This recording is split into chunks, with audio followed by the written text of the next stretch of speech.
that commercial assessed value grew by $5.5 billion, while residential assessed value grew by $4 billion. This meant that homeowners' share of Chicago's tax burden actually fell. It fell by about 2 percentage points. And that's according to the assessments that we've just completed. In past years, however, cuts by the board review during the appeals process have tended to shift the burden back on to homeowners. So I want to explain a little bit about where these numbers are coming from and what they mean for the average homeowner. So let's begin by looking at the overall Chicago data. Just a reminder, we here are tasked with estimating the market value of every parcel of property in Cook County, and we divide the county into thirds, and each third is reassessed every 3 years. In 2024 was the Chicago reassessment. The city contains about half of the county's parcels, so it's the most consequential component of a 3-year cycle. In total, assessed value grew by about $9.5 billion, or 23% over 2023. And total assessed value was about $50.8 billion. And as you can see here, values are up meaningfully since 2018. After appeals with the Cook County Board of Review are finished, these values are used to determine what Chicago's property tax base looks like. That determines each property owner's share of the levies or the total property taxes that have to be paid that are set by local units of government, such as the Chicago Public Schools or the City of Chicago. And we find it helpful to look at how residential homeowners are doing. How much of the tax burden are they shouldering? In this reassessment, commercial properties grew a bit more than residential property values grew. That led to a decrease in homeowners' share of the burden from 51% to 49%, as you can see here. Before the reassessment, homeowners made up a majority of the tax base. Our final numbers have them with just under half. For the average Chicago homeowner, this means their share of the overall tax base should be reduced and is reduced, lightening their share of the property tax burden. Now, 2 percentage points might not sound like a lot, but the overall property tax burden in Chicago is about $9 billion. So this 2 percentage point shift actually represents almost $200 million per year in property tax billings. So within the commercial sector, industrial and multifamily properties saw some of the highest rates of growth. And as you can see, residential grew by about 18% across the city. Sales prices for lower priced homes have been especially strong. And this sort of underlines what I think is important, the need for relief for homeowners who could be exposed to higher taxes. And while commercial properties like offices and retail and hotels didn't grow as quickly as, say, apartments or industrial warehouses, they still make up the bulk of the city's commercial tax base. As I alluded to, things do not end here. We aren't the final word on property assessments. The Cook County Board of Review, a separate office, can reduce the value of properties during their appeals process. In recent history, the Board of Review has given disproportionately large reductions in value to commercial properties, shifting the burden on to homeowners. In 2021, for example, when we last reassessed Chicago, the Board Review cut $6 billion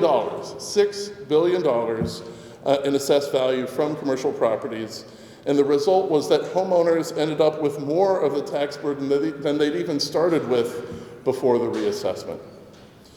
A recent study that was commissioned by a county working group which did an unprecedented look at values of commercial properties looked at how our assessments and the Board of Review's assessments measured up to actual sales. This is the acid test for how accurate your values are. In general, it found that the Board of Review's appeal reductions set commercial values too low, away from industry standards for accuracy, of putting too much burden on the homeowners. The report recommends more accurate estimates of tax rates to get things right, and more accurate data sharing between us and the Board of Review. We wholeheartedly embrace the recommendations of the group, and I look forward to working with the board to implement these suggestions. And I also want to look at how this played out in the south and western suburbs during the 2023 reassessment cycle last year. Prior to the reassessment, residential property made up about 68% of total assessed value, while non-commercial represented 32%. After our reassessment, which included appeals, residential share of the burden fell to 67% by 1 percentage point when we completed our work.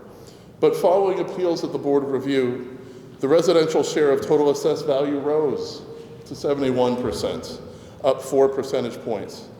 And this was mainly because of appeals granted to non-residential properties. In total, the assessed value of non-residential property decreased almost $1 billion, and by just over 18% during the Board Review appeal stage. And as a result, more than $150 million of annual levies were shifted on to homeowners. And these appeal decisions contributed to the huge property tax spikes that homeowners saw last summer when the typical residential bill went up over 20%, while typical commercial bills went down by 8%. So this leads me to my second topic. Right now, there's no program in place to help homeowners who experience untenable surges in their property tax bills. And that's why we've been pushing for the state to enact and bring back the property tax circuit breaker. It's a property tax relief program that is so effective in so many other parts of the country. This kind of program provides relief to those who see large increases in their property tax bills. These programs exist in 29 other states and the District of Columbia. And Illinois actually has a circuit breaker program on the books, but it does need funding. We know that most residents budget for moderate property tax bumps from year to year. The circuit breaker would help keep those increases at a reasonable level within everyone's means. It's a needed safeguard against the shifts that are kind of built into our property tax system and represent a risk to homeowners. And I've invited some elected officials from the south suburbs in Chicago to discuss the need for property tax relief in their communities, and I'd like to begin by introducing them. We have Alderman Desmond Yancey of the 5th Ward, Alderman Mike Rodriguez of the 22nd Ward. We have Mayor Bernard Alsbury of Hazel Crest, Mayor Robert Burnham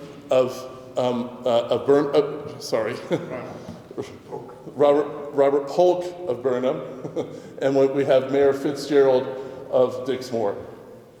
And I'd like to begin with Alderman Yancey, and then we can complete. Thanks. Good morning, everyone. Good morning. Yeah, I'm glad to be here to talk about this really important issue. When I think about homeownership, particularly in the community of South Shore, which is where I live, about a third of homeowners are already mortgage burdened.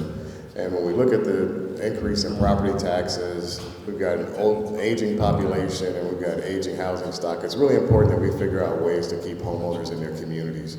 I'd also like to add that about 60% of homeowners in the 60649 zip code have been in their homes for over 20 years. And so when we look at really what's at stake and how we're holding communities in place and how we're using the power of government to enact legislation to protect those homeowners, it's really important that you see us come together at the state, city, and county level to make sure that we're passing the right legislation to hold our communities safe.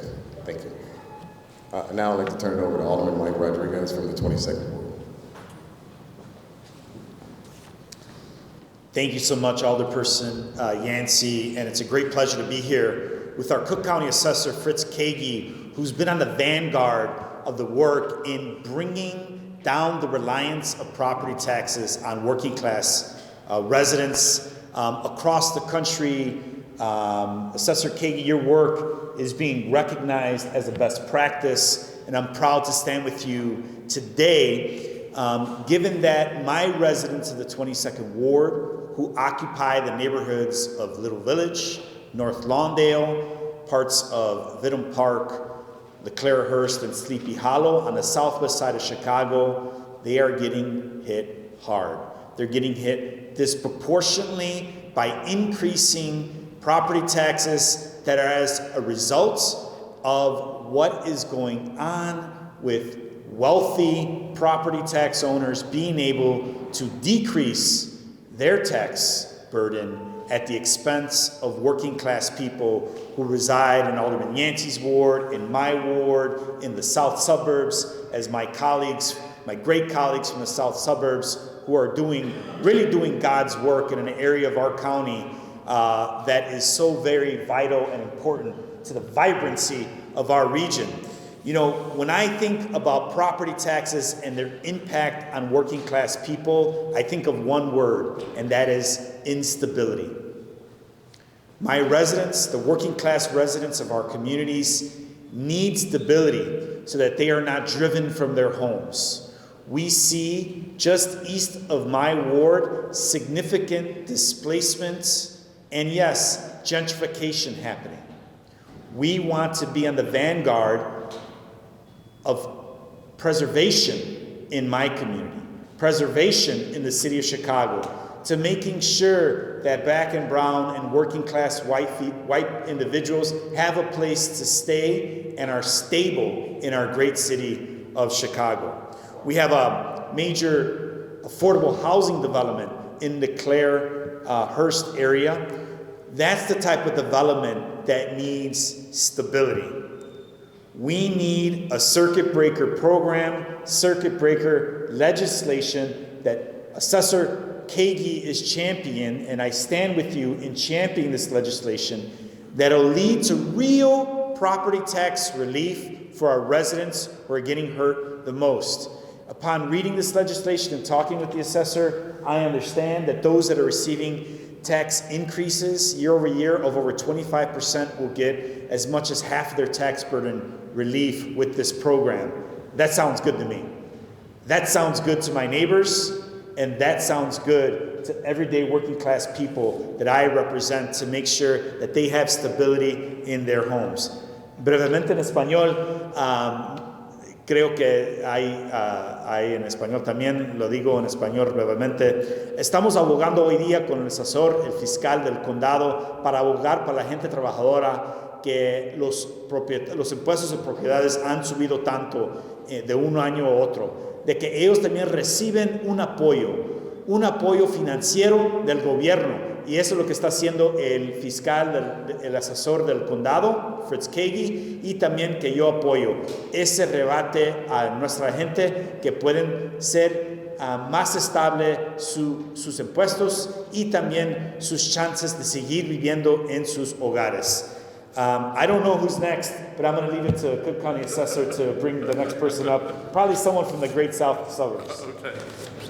I'd like to introduce Mayor Bernard Alsbury, who's the mayor of Hazel Crest. Thank you, Assessor Kagi. Appreciate your the circuit breaker program. Those of you who know about the Southland, we have a aging population of African Americans who move to the south suburbs to purchase homes, because many of them have been school teachers, worked in the industries where they've retired, and now with this tripling of taxes in the homes, these people are about to lose, we are about to lose our homes. These are individuals who have struggled for years in the south suburbs. We don't have a large base of businesses that are out in the south suburbs to absorb these taxes that are put upon us. The businesses that we do have, like MyJack and other large corporations, when they're given a tax break, it falls on us, because we do not have the larger businesses in the Southland that can absorb the taxes that will fall upon us. We had individuals who property taxes were $800, and now they're $2,000. In the communities of Dixmoor, Hazel Crest, Burnham, Country Club Hills, and Markle. That is devastating to a person who's been living in their home all their lives, and their only asset, only thing they have to pass on to their families is at home. And then when they lose that, they lose everything. The devastation it has caused and the concern it has caused in the Southland is unbelievable. We in the Southland, along with South Suburban mayors and managers, and the Southland Regional Mayor Black Caucus have been working diligently with Assessor Keggy to bring along this circuit breaker program to help us at least get through this storm. If anyone has seen the meetings after that happened, women and their children were crying. Because how do you pay a tax that has doubled and in some cases tripled? And it's not only the ones who are having the small homes. In the community of Hazel Crest, where we have Dynasty Lakes, homes that are about $400,000, their taxes went up from $14,000, which they were already, to $20,000 to $25,000. It's unbelievable. So this program that we're pushing, the circuit breaker program, is not only needed for the ones who are struggling, but the ones who are working every day. And so we need his assistance. We need assistance of the county. We need the assistance of the state to be a part of this program. And I'll pass it now to my fellow mayor, I'm going to mess his name up too. I'm trying to see who's going to go next.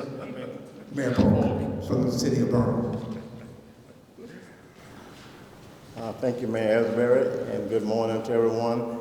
Yeah, we're in support of the Assessor KG, what he's trying to do, and I think it will be a benefit to the Southland.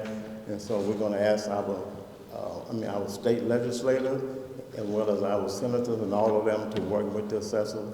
And we really need to get this done. It will be a benefit to the Southland and just Cook County in general. So we need the assistance, we need the support of everybody, and we do not want people to lose their homes by any means. So, and whether they're seniors or otherwise. So we just thank everybody for their support. Thank you. Good morning.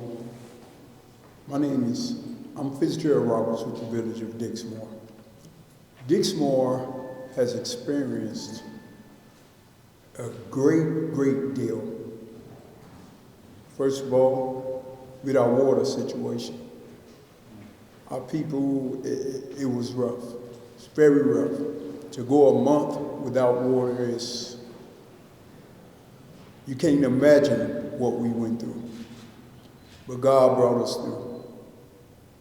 Right after the water crisis, that is still ongoing, but God is blessing us. Mr. Cady, appreciate you.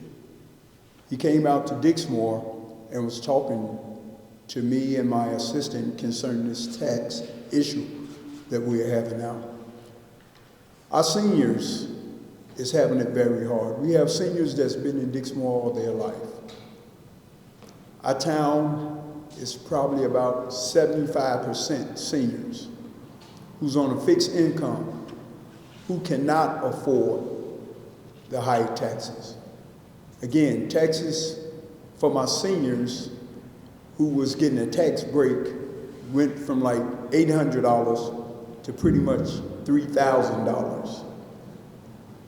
I'm not a senior yet. I haven't put in for no break, but at the same time, at my home, my taxes went from $3,200 to $7,300. I don't think it's fair at all. For the middle class that's hardworking, they can't afford to get food. They can't afford to pay all their bills, knowing that these taxes is coming up at the beginning and at the end of the year. It's hard on us. With Mr. Cady, I pray that this circuit breaker do go through. Appreciate you. I appreciate all the hard work that you're doing for the Southland. A lot of people, they talk about, Dixmoor and Harvey, it don't look the greatest. Dixmoor is coming up, thank God. Harvey is going to come up, because I'm not going to lead the other town down while my town rises. That's not in me. I'm a man of God. I know God is going to prevail and take care of us. But how do you suspect a town to rise if you're going up on taxes, which means now the people are losing their houses, and the banks don't care. They'll let the house sit there and fall down. They do not care. So you have people right now today that's actually walking away from their homes. And that creates abandoned homes. That creates homes for squatters. That create homes where it's a safety issue, where there's going to be fires. Someone can be getting robbed in those homes. Some of the ladies can get dragged into the home, the ladies and kids. Listen, we got to come up with a solution to stop this tax. It's hurting us. We're not going to survive this. A lot of my people in Dixmoor is already saying they're finna pack up and move out. Again, our taxes, from what the news say, has went up 120%. We way over the top in Dixmoor. We need help. We're not rich out there. We need some serious help. So wherever we can get help from, I will appreciate it. And I will thank you all for helping us. And I thank all you all for coming today. Thank you all for hearing what I had to say. I would like to turn it back over to our assessor. Okay. Thank you, sir. Thank you so much. Thank you, Mayor Roberts, and we'll get into questions, but I just wanted you to hear firsthand from the mayors the things that I hear from them, from their citizens. You know, Mayor Roberts, I visited you right when you had the water crisis last year. Yes, sir. You had your sleeves rolled up from coming out, attending to those problems. You know, but people in places like Dixmoor, they stuck it out through more than a decade of the housing crisis in their community. And people have started to recognize the value in homes and communities like Dixmoor, living with underwater mortgages for so long, having their housing values depressed. And just when these values start to come back and they start to realize value on their investment, it's just not fair to have them, the residents, to be exposed to spikes like this. And it's not only the stories that I've heard from you. I've talked to another mayor in the Southland this weekend who told me 2 stories about one person who was a pillar of the arts community, who had helped sustain her constituents, her neighbors, but she just couldn't afford to live there anymore and has just left to go to Indiana. Another neighbor was in tears and saying, I love this community and I want to stay here, but I have kids in college and I can't afford to stay in this community anymore. And so I just wanted to close before we go into questions to say that I know we have a difficult fiscal backdrop in Illinois. You know, as I've met with more than 60 legislators, as we've toured the country, talking to the other states that have circuit breaker programs, we've designed a plan that's very economical. For under $200 million a year, our state could be providing substantial relief to the bottom half of people who are experiencing spikes of 25% or more that could provide relief of up to 50% of the increases that they're experiencing for 3 years. So we're proud of this plan. We want to advance it, and we know the key is making it a priority in Springfield. We know it's a difficult budgetary backdrop, but I think when you hear the stories that our communities are having, you have a basic sense of fairness, that having a program that's funded with less than $200 million a year is not a high price to pay to keep some of our most great average people, our neighbors, in place and to provide a measure of fairness. And this is why 29 other states have a similar program. So why don't we go right to questions, if you have any? Assessor Katie, yes. I know you probably have communication with Reassessment's office.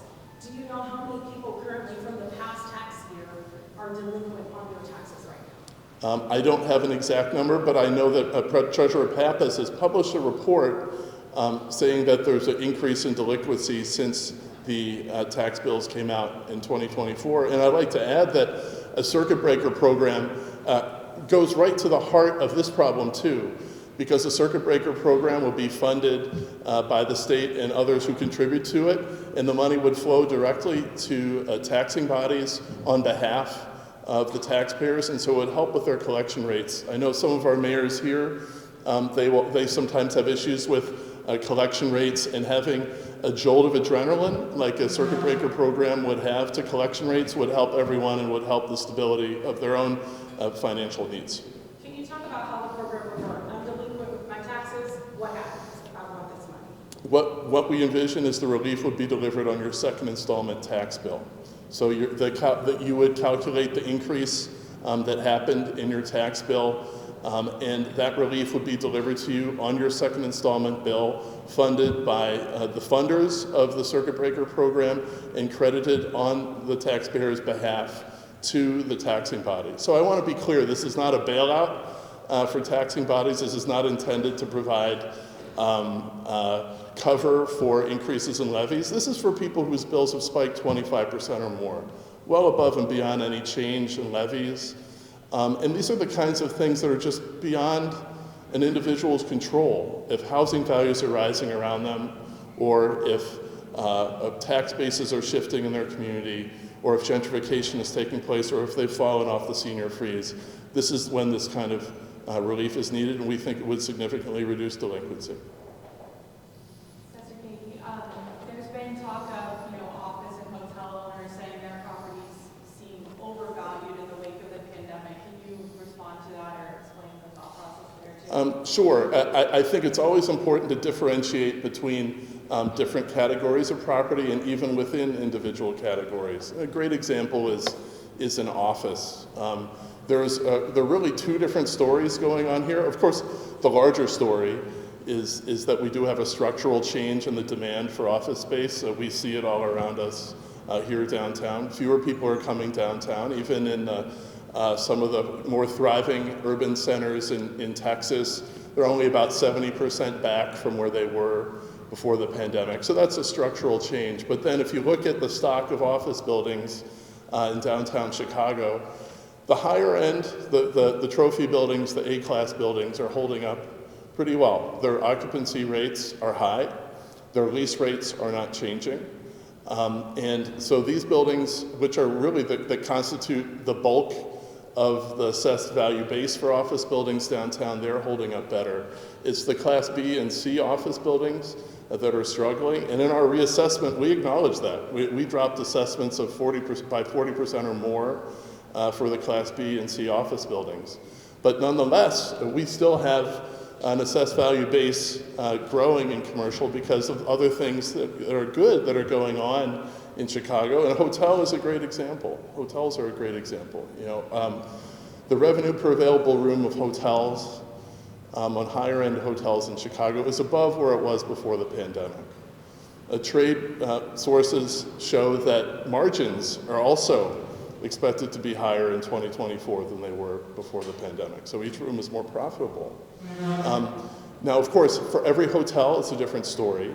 But I published an op-ed in Cranes going through, for the second highest tier of hotels, there were almost a dozen transactions in hotels where people were paying $250,000 a room to buy them, and we valued them under that at $225,000 per room. So we think our values are reasonable, but we always will look at data. And in the appeals that we received, we did acknowledge issues if there were some areas where we misclassified hotels or we didn't have enough information about costs. So that's what the appeals process is there for. And the numbers we're showing you here that we showed you earlier reflect all the appeals that we did and all that acknowledgement. Danny. Specify a bit more on the circuit breaker proposal. You mentioned, not meant to be a bailout of sorts, but is it where would this money that's obviously going to provide the relief, where does that come from then? Where is that made up? Obviously, the money has to be there. For sure, a circuit breaker has to be funded, and I want to be clear that we don't have a funding commitment from the state or any other source yet. And this is what we're making the case. This is the work that we're all here to do. We know it's a challenging budgetary backdrop for our legislators, for our leaders in Springfield. But what we found is a very economical way to attack this problem. Some states that have circuit breaker programs that cost billions of dollars, this program could be funded for under $200 million a year. Now, our state has a budget of over $50 billion a year.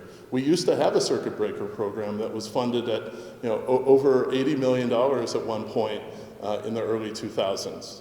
So we think this is something that is achievable.